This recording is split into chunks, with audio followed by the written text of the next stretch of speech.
In Dubai now, things have started to get even more expensive than what they were.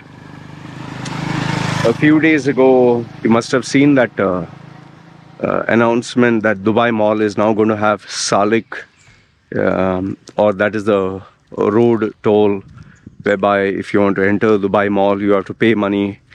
If you have to park your car, you have to pay money, which has always been there, but now the charges have increased. And then, I have clients who my mentor and coach, we have our daily calls. Uh, and they keep telling me like, oh, now they've brought in paid parking here. It makes it very expensive. And generally, what happens is, as you talk to them every day, uh, you get information and bits where you begin to wonder like, goodness, things are becoming tougher.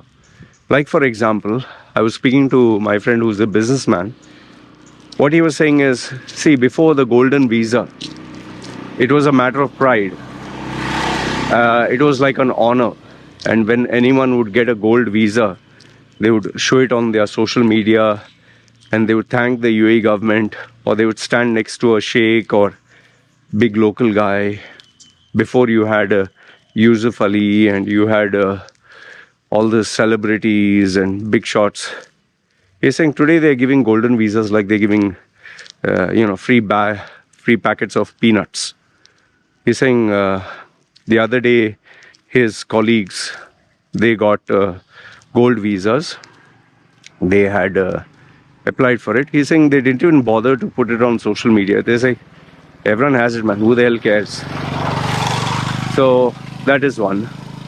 And because of the ease by which they're giving visas, the number of people have increased so much so that that same friend of mine, he put a vacancy for jobs. He's saying the amount of CVs have increased like astronomically. He's like, it becomes very hard. What he was telling me, it becomes very hard to save, just to search who you're looking for. Because another thing is all the CVs have started to look alike. And that is thanks to ChatGPT, OpenAI, and all the free softwares. He's like, all the CVs are so perfect and they look so alike. He's like, you begin to think like, wow, all of them are the same, or all of them are too good to be true.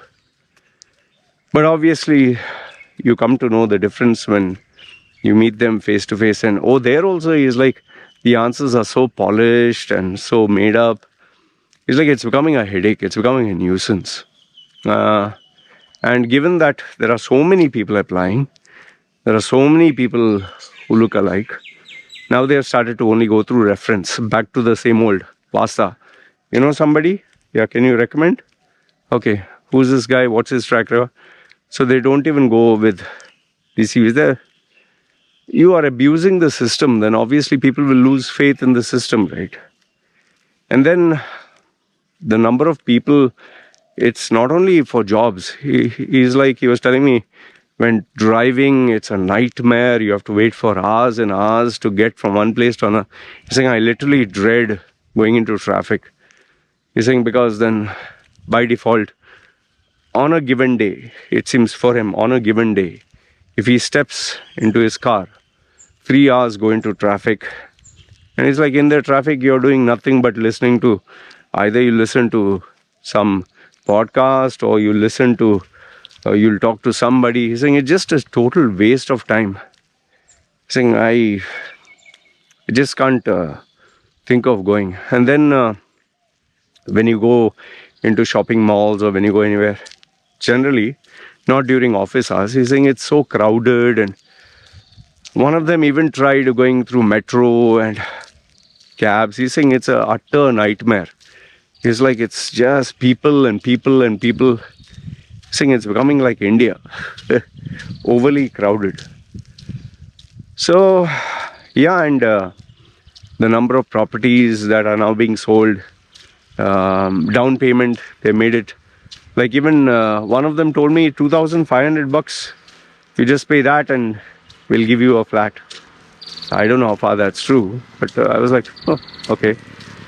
Then there were the other guys who were sharing with me videos when they are driving, and they were like, Mr. Loy, see, what the hell is this? Now I'm trying to get to work. I can't even get out of my house. He lives in one of those, posh locations, communities. The problem is during like 7 or 8 or 6, 7, 8, everyone gets out to go to work. So all the people from all the houses come into the cars. So where it's a 2-lane road, now all of a sudden you have all the cars trying to get out at the same time. So that is another thing. And then rents. Oh, that's a curse you'll have to live with forever. Rents only keep going up and up and up and up. And just imagine you have $1,000, for example. You're earning $1,000. Before 400 was going for rent. Next year, 500 started to go for rent. Now 600 is going for rent. So every year your purchasing power is decreasing. You're living in the same house, but you're saving less. And then just imagine your groceries. I don't know how much has increased, but I do know that it has increased. This lady was sharing with me. She is a female I know from my school days. She was like, Loy, my groceries were like 3,000 a month. Now it has come to 3,700. Same items, 3,000 per month before. Now 3,700 and something. And she's like, if this continues, by next month I'll be paying 4,000. So before she was paying 3,000 per month for her groceries. Like, you're talking of simple, like recurring items, not everything. So before you're paying 3,000, now you're paying 4,000. So I just told her, what to say other than you'll have to figure out ways and means to earn more. And then the only people who you could say are, I wouldn't say lucky, but who can manage this are business people. Okay, you can keep thinking of ways and means to earn more money, selling your services more or buying products, but it's always a risk. There's no guarantee, right? But the people who are really jacked are employees, people with fixed incomes. Now, obviously, the UAE government will say that, yeah, you can take up part-time jobs. Well, by the way, nowadays they are advertising a lot about influencers and people on social media. You need to take a license and you need to get the government approval. So over there also you need to pay money. And obviously you need to follow legal rules and protocols. So that also takes, a cut into the revenue. As it is, being on social media is looks glamorous, only looks. The earning is a big question. How much are you earning? And if you're not earning well enough, all the best. That is only if you are depending on that. If you're just doing it to enjoy yourself, fine. You have nothing to worry about. So what the strategy I see UAE government is doing is, in everything they want a share. Oh, you are selling alcohol? I want a share in that. Oh, you're selling property? I want a share in that. Oh, you're uploading on social media. People are paying you little money? I want a share in that. You're driving a car? I want a share in that. You're buying and selling? I want a share in that. Oh, you're parking? I want a share. You're going for shopping? I want a share. So everything, they will keep charging you money. See, end of the day, if you're single and you're trying to enjoy life, Dubai is a beautiful place to be. Enjoy life, have fun, go to the shopping malls, eat at nice cafe shops, take a girl for a date, impress her by taking her to a nightclub, spend more money on alcoholic beverages, and take her out to eat food, and take her out to have sex, book a hotel room, buy nice gifts to impress her, then go out and watch a movie, buy overpriced popcorn and go eat it. Applebee's, Fuddruckers, or what KFC or McDonald's, or all this is you're spending money. Go to Enoch, Pepco and spend money. Go to Adnoc, buy some stuff from there, buy overpriced coffee. Then obviously you have to buy perfumes, you have to buy clothes, you have to buy designer wear. So all this is good, it's fun, it's enjoyable. And then obviously you spend money on gym memberships, you spend money on having fun with your friends, going out, networking. All this costs money, all this costs time. Then obviously you have to upgrade your image, watch, and the looks and the barbers and the makeup.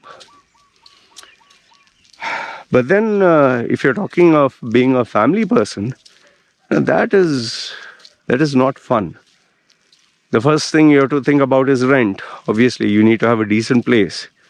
The second one you need to think about is schooling, the kids' education, school fees, transportation fees, co-curricular activities, then extra classes, then, basic expenses for the child, then development for the child to study, learn. Then you also have to spend time with the child. Then the other logistics of driving the child to school and bringing the child back, driving the child to extra class, bringing them back, and the stress that involves in having a child. And then you're worried about your job and the office politics and the headaches in the office. Your wife has to worry about the office politics and the headaches and the job pressure. And then when you both come home, you both are exhausted. And then you both have to pool together your resources and buy the expenses. Then, generally people, they tend to remain in the same job, same salary, because at least you're getting something. Why should you want to change the job? You're in your comfort zone. You are happy with what you're earning. You know your limitations. And you know for a fact, if you were to try for a new job, it's a very uncomfortable situation. And it's always a risk. If you take a new job, will you like the new employer? Will you like the new workplace? Will the salary be paid on time? Is this company legit? What are the guarantees? Because if it was a job where you could keep changing one job to another, to another, to another, easily, you'd have done that. But the problem is taking a job where you sign up with a visa and then you're stuck down for years and years. You have to be very careful. And if you, left one job like this, from frying pan to the fire. If you left one job and you thought, this job is a headache, I'll take this job is better. And it turns out to be a disaster. You can't go back, you can't survive there. Then you wonder, where am I going to go next? So it's a very tough situation. And because I mentor and guide these students of mine or clients, it's a day-to-day struggle here. And it's not easy. I'll tell you, it's not at all easy. But it's a work in progress. It's not impossible. But just like anything else, it takes minimum 1 to 5 years to really see a massive change. And that is why my long-term clients, we achieve success.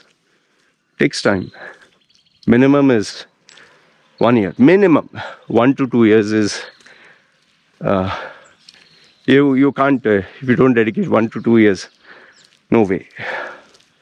The longest I've seen is not beyond 5 years. If beyond 5 years you're not growing at all, then it's not working out. So generally, I give a very realistic picture. 1 to 2 years, you'll see growth. If you're really that bad, but you're putting effort, 5 years. And then I think the billion-dollar question that people just don't have an answer to. After 40, what am I going to do? The middle age, midlife crisis. After 40, what will I do? Where will I go? If I migrate to a new country, it'll take me 10 years to settle down, or 5 years. Then I'll be 45 or 50. Then 50 to 60, stagnation in salary or decline. And then what, are you going to leave at the twilight of your life and end up lonely? Because even people who have migrated abroad, they have this problem, no? Like, they don't know anyone, nobody knows them, nobody wants to know them. They're just earning and spending. And you go abroad doesn't mean you're going to live a life of luxury. There are so many people who I know who kept saying, oh, I'll go to Canada, I'll go to US, I'll go to Australia. And they got the, they got the green card or whatever, they got the visa, they could finally go. But then either they decided, is it really worth it? Or they went there and they were like, sheesh man, I'm miserable here.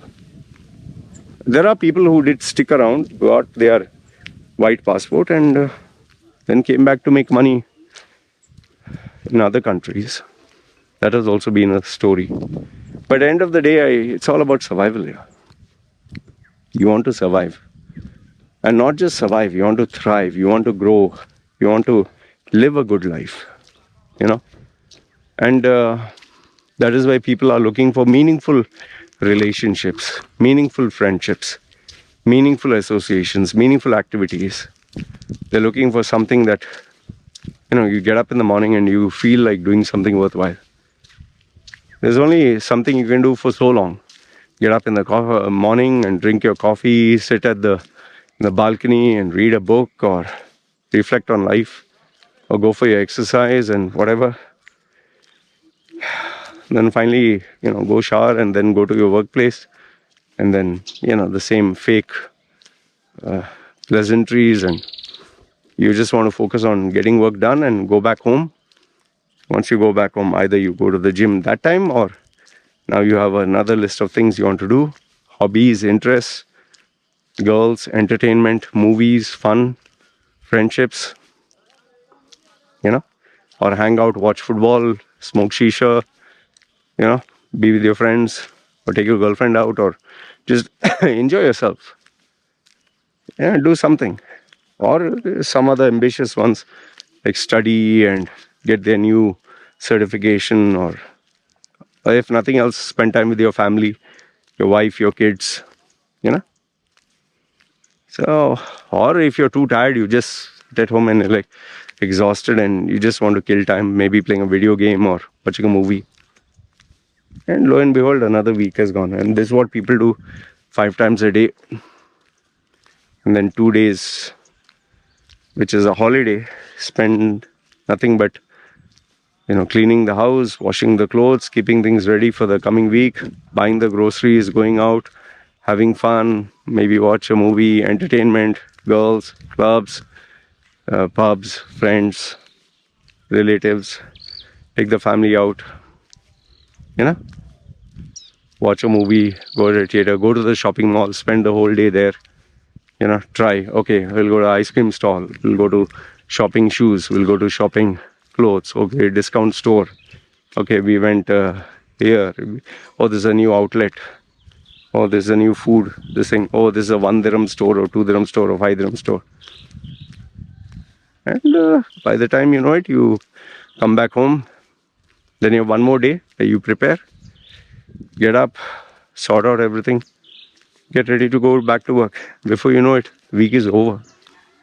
Like, think about it, 7 months now since this year is over. Funny now how life goes on and on. Like some people say, same shit, different day, man. Same shit, different day. But yeah, the biggest challenge I see in UAE, which people will face, at least now and going forward, is one is the increasing cost. Cost of living will spiral out of control. Declining purchasing power is another headache. The number of people, which will result in traffic jams, which will result in accidents, which will result in pressure on the resources for flats and houses and hospitals and schools, and it just becomes too crowded here. Too much of everything. And then when there are too many people, there's too much of headache also. There's no privacy. There is everyone snooping and gossiping and bumping into each other. And then when people are too many, you start getting issues and problems, fights and arguments and legal issues, and everything becomes another mess. So with the excess population, excess cost, excess headache, you just get into that rat race, like that Facebook video, no? All the rats getting up and running through the subway, running to go to work, and running, coming out, and running, going to the office, and running, everything running, in all mass groups. At the end of the day, the only thing that matters is, are you happy? You need to earn a sizable chunk to keep happy. Each one has their own. You need to have a sizable amount of savings for a rainy day. You need to enjoy what you're doing. If you don't enjoy, you'll be miserable. You need to enjoy your family, your children. You need to have a purpose-driven life. There's only so much you can do being single and alone and humping other females or having sex with others and traveling, and very soon all that becomes boring. How much can you keep traveling? How much can you keep buying new toys, accessories, cars? You'll eventually get bored, no? It'll lose its glamour. How much you'll keep posting on social media, hey, my life is better than yours. Very soon you'll get fed up. And then you come down to reality. Whereby you have to ask yourself, what am I doing with my life? Where am I headed? Am I happy? What do I need to do next? And you really have to start thinking of the last 20 years, 40 to 60. And that is where the game changer, that is where things get uncomfortable. That is why people who are above the age of 40, they just put their head down and work, and they don't want drama, they don't want issues. Not all, but most of them. And then if you have children, your goal is let them finish their education, let them lead their life, and I'll sort out mine. And then people try different ventures, and they think of doing something worthwhile where they not only keep themselves busy, but they also make money. So that's life for you. Anyway, you guys let me know what's happening in Dubai, UAE. Same shit, different day. Same shit, different day. Every day you will keep working hard, earning hard, spending hard, living hard, and hardly sleeping. Anyway, you guys let me know what do you think. It's me signing off. And as usual, I'll keep mentoring my clients, and I keep hearing their stories, and we keep strategizing. Okay, your next goal is this is what we'll do. Now we'll fight it out. Anyway, you guys take care. It's me signing off. Ciao.